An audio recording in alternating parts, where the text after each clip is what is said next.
Bonjour à tous et bienvenue, j'espère que vous allez bien. Aujourd'hui, on se retrouve pour une nouvelle recette.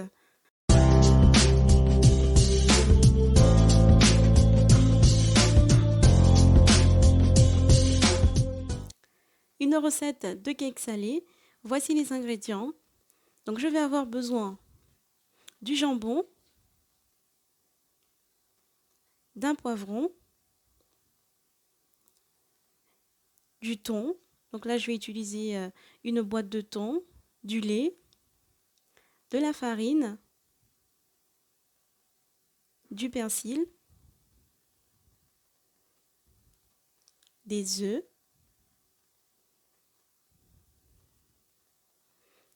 du beurre, de la levure chimique.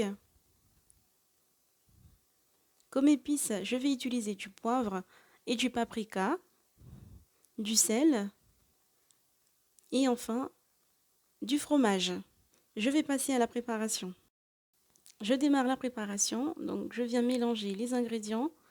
Je démarre par verser d'abord les œufs. À l'aide de la batteuse, je viens bien battre les œufs pour qu'ils soient bien mousseux et légers. Donc pour avoir un cake moelleux et bien léger, c'est bien de faire cette action-là. Sinon, autrement, on mélange tous les ingrédients ensemble et on utilise simplement le fouet pour mélanger. Donc une fois les œufs battus, je viens rajouter le reste des ingrédients. Donc je démarre par le poivron. Je viens ensuite rajouter le lait, suivi du beurre. Donc j'ai utilisé du beurre, mais vous pouvez utiliser de l'huile. Je rajoute le jambon. Je viens ensuite rajouter le persil, le fromage. Donc j'ai utilisé de l'emmental.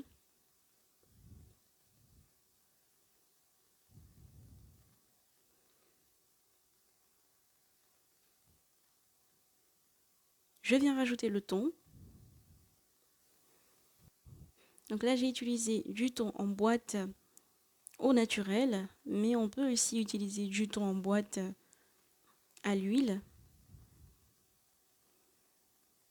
Je rajoute les épices, donc là c'est du paprika. Je viens rajouter le poivre. On peut aussi rajouter du tabasco. Je rajoute le sel.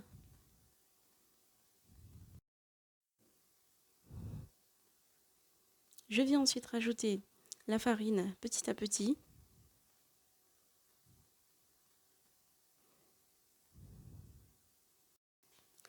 Donc là, s'il y a des grumeaux dans la préparation, ce n'est pas grave. De toute façon, ça va disparaître à la cuisson. Et c'est très important de bien mélanger pour que les épices s'intègrent bien à la préparation. Je viens ensuite rajouter la levure chimique. Et il ne faut surtout pas oublier de goûter pour voir si le sel est correct. Donc je mélange bien le tout.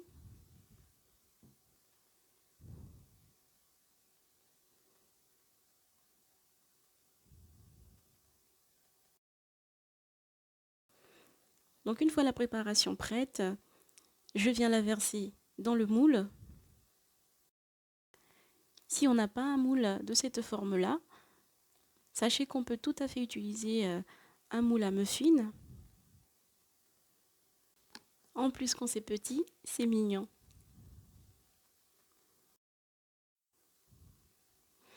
Donc voilà, je dispose bien le tout.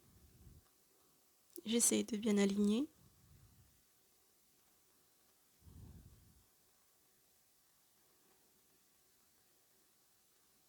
Je viens ensuite rajouter des graines de sésame par-dessus. Donc si vous n'avez pas les graines de sésame, vous pouvez rajouter ce que vous avez à la maison.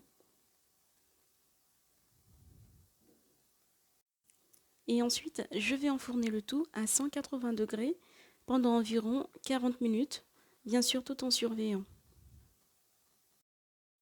Donc le voici une fois cuit et sorti du four. Donc je vais laisser refroidir un tout petit peu avant de couper.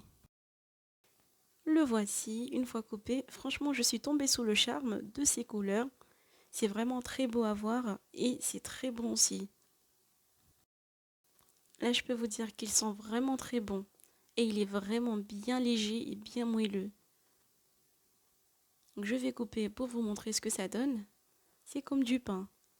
J'espère que la recette vous plaira. Je vous remercie de l'avoir suivie et quant à moi, je vous dis à très bientôt pour des nouvelles idées recettes.